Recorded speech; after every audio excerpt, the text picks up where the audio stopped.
Oh, son, you can hear the grouse. You can hear the grouse. Hear that grouse thumping away? You didn't? You can feel it almost. Well, my son and I are out here morel picking. My first time out, and we finally stumbled across a few. Right down here.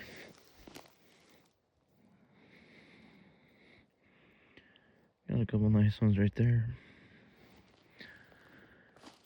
And as I walk over here,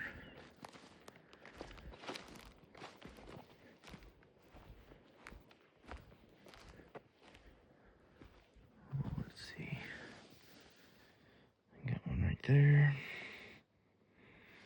And I actually walked over one right here, I do believe. Oh, yep. Yes. Oh, let's see. Right there.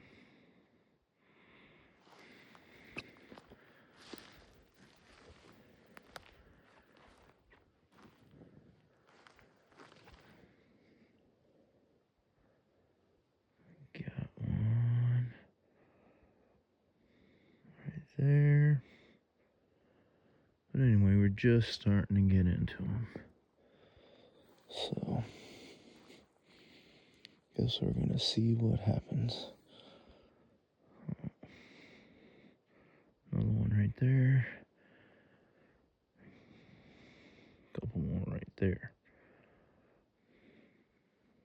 Alright, folks. The real way to tell a true morel. Well, this one's getting funky. Is cut it in half.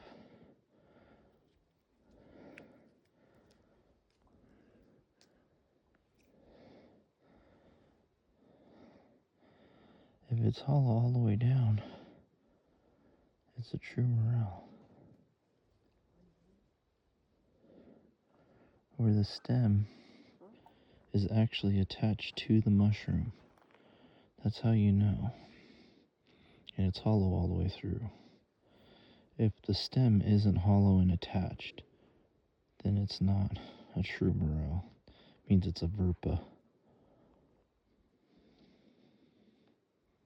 But this one's a little funky inside, as you can see. So this one, I may just trim back, or I may just toss it over and let it respore. So anyway, fun fact. Well, we're out here morel picking, and it decided to start snowing and storming on us. So never know what kind of weather you're gonna run into out here.